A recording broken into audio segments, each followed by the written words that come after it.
we're at the middle of the year and I wanted to try something new. Well, two things new. I wanted to try doing a video set up a little differently, and I wanted to try the mid-year freakout tag. I've never done a book tag before, so I thought now's the perfect time to start, so let's get after it. Question 1, best book you've read so far in 2024. That is easily Power of the Dog. Power of the Dog is so good. I mean, yet again, I want to thank Yolanda from StoryTube for recommending it. It is fantastic. That book has made my year. I did not know that crime fiction could be written at that caliber. And it's about the war on drugs, and it's about the cartels and the dangers at the border, and a lot of it takes place in San Diego and around there, almost as much as it does in Mexico. And there's this whole web that you see kind of form throughout the book, and it involves just everything that the US is notorious for. The CIA, drugs in South America, all of that stuff. The rabbit hole goes very deep, and it is so good. Question 2, best sequel you've read so far in 2024. And that's pretty easy. It's Petty Pewter Gods from Glenn Cook. I've read a lot of really good sequels this year, but this is book 8 in the series, and it's fantastic. I couldn't believe that it was as good as even the first 4, and those are all just back to back to back bangers. I was just so excited when I got to it because book 7 was not very good. So moving on to book 8 and it just being everything I love in that book series, just all in a single book, was just fantastic. It had all my favorite characters from previous books. It had Garrett growing and changing and developing his character in a way that you don't normally see in mystery novels. And it was just really good. I got to see old friends. I got to see new tricks up Glenn Cook's sleeve. He took a fantasy detective noir story, which is already a lot going on, and managed to add these elements of cosmic horror and existential dread. And his witty remarks about organized religion, they were just fantastic. That book is so good. Number 3, new release you haven't read yet but want to. I don't know. Like I spent like 15 minutes looking through top lists of books that have come out this year, and I have a huge blind spot for pretty much everything published in the last 5 to 10 years. I don't know why. I just kind of got into my own thing and just stopped paying attention to new books that had come out. And like this year, I guess I could say Disquiet Gods, but I mean, I've only read Empire of Silence in the Sun Eater series, and I love it, and I want to get to the rest of them, but kind of feels like a cop-out to say that that's the book that came out this year that I really want to get to. So number 4, most anticipated release for 2024, and that's easy. It's Knights of Wind and Truth. I mean, I've been reading the Cosmere since 2008. Finally getting to book 5 in this series is just going to be so good. Like, Rhythm of War kind of wasn't really what I wanted, but I mean, this book's got to be good, right? I mean, please, this book's got to be good. So I can't wait to get to it.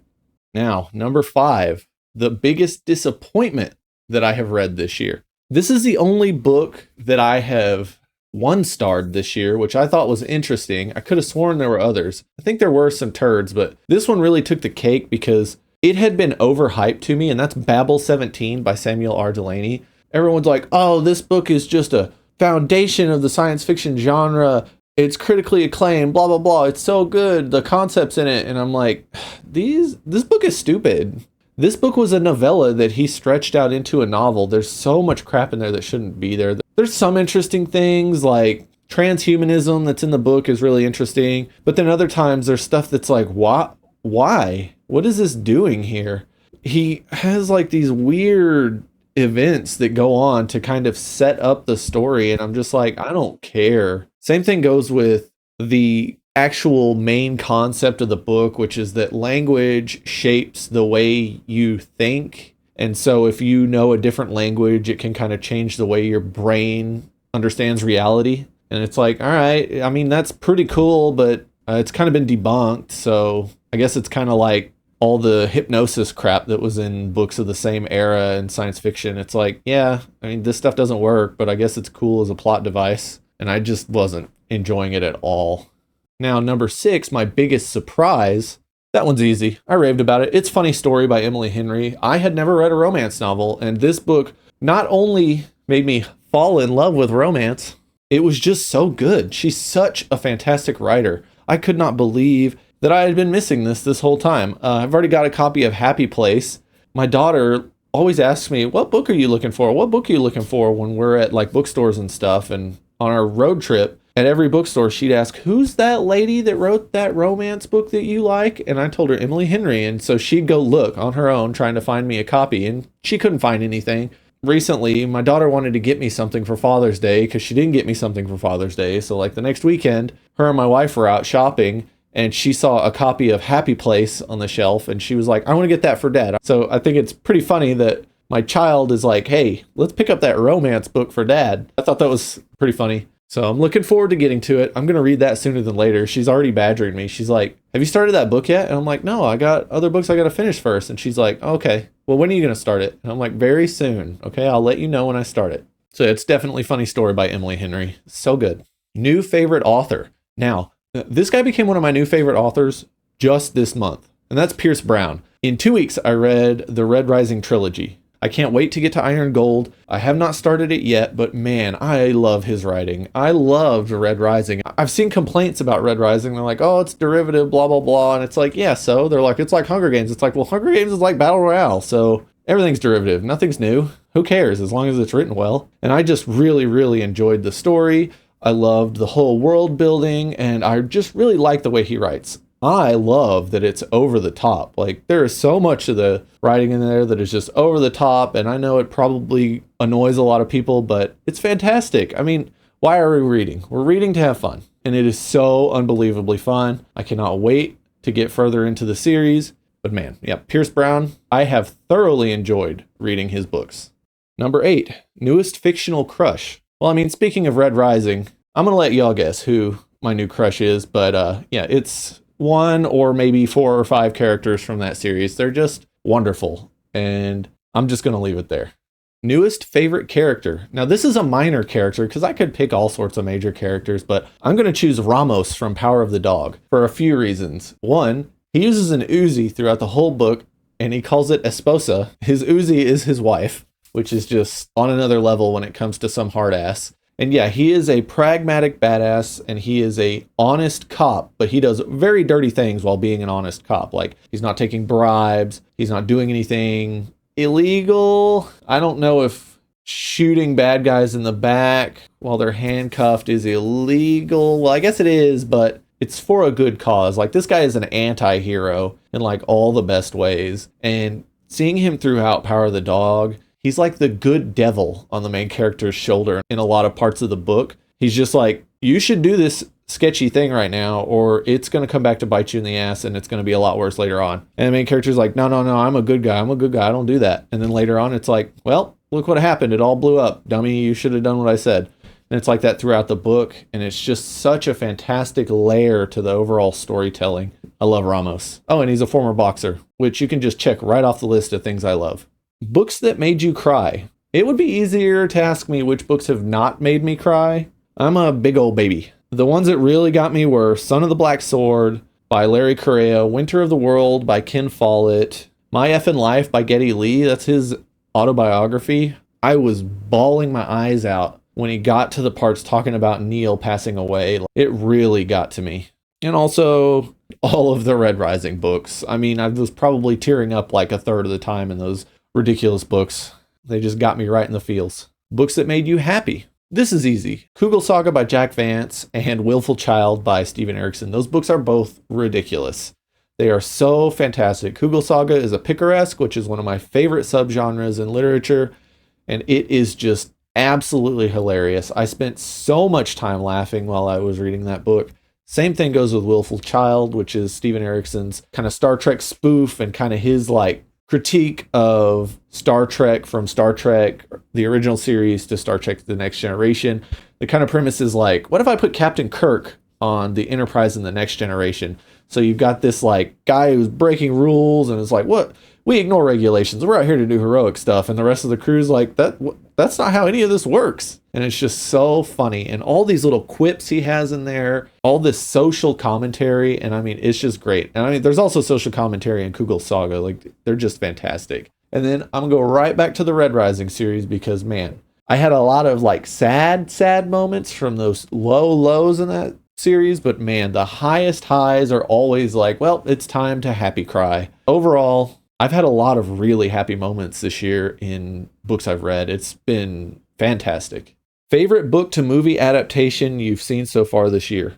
Dune Part 2, of course. I mean, I can't think of another one that I watched this year. I'm going to sound like a douche and be like, well, I don't watch a lot of TV or movies. And it's not that I don't want to, it's that I'm usually doing something else, or I just waste a lot of time and kind of forget to watch movies or TV. I can't really watch anything I want to watch right now.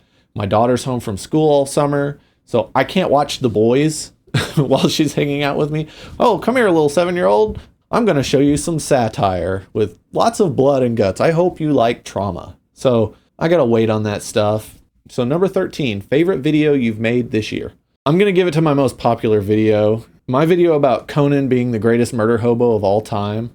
Not only did I have a ton of fun making that video, just being able to just kind of joke around and talk about my favorite Conan stories, it got really popular. I mean, it helped make my channel, and I just couldn't believe it. I had no idea. Well, I say I had no idea that it was going to happen, but within the first hour, I had some really weird incel comment, some person asking me to read their book and promote it, and then something else. And I was like, last time this happened, I got a lot of views really fast, and then it just blew up. So I kind of saw it coming after I posted it, but I didn't know how far it was going to go. I'm not trying to toot my own horn here. I'm just so happy that that video got the views it did. Being able to engage with people in the comments of that video has been so fun. And as long as even a handful of people give Robert E. Howard a chance and read some of his stories, it's been completely worth it. That's what I wanted out of this video. I didn't care about the views. They're nice, but I don't expect to blow up on booktube. It's booktube. This is about being part of a community and getting to talk to people about books. That's why I made the channel. So having a video blow up is just icing on the cake. I just wanted people to enjoy books, and I wanted to find a way to kind of get them out there and just, introduce people to them. I know it sounds kind of stupid being like, hey, have you heard of Conan? But a lot of people have never read the books. They just think they're old and outdated. And the stories are just really good. Robert E. Howard is just about timeless.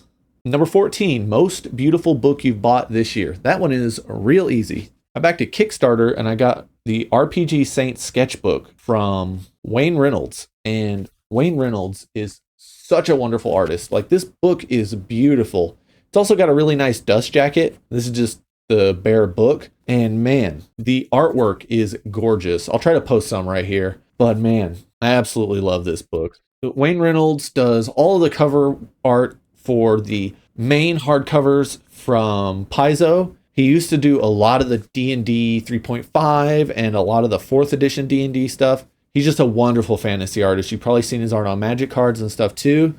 And the premise of this is he was just drawing different saints from the Church of England as RPG characters. And I'm not religious at all, but they looked so cool. And I was following him on Facebook and seeing him post them all the time. And then about, 9 or 10 months into it, he's like, okay, these are super popular with everyone. So how about I just make a sketchbook of them and we'll do it on Kickstarter. And so I bought it on Kickstarter. And what's great is he had a writer come in and they just write about each one, like St. Clair of Assisi as an RPG cleric, feast day, 11th of August. And then it just talks about her. And it's just really cool. I mean, I don't know what I'm going to do with Church of England saint lore, but they're still fun to read and just look at the art and just think about kind of why he drew them that way.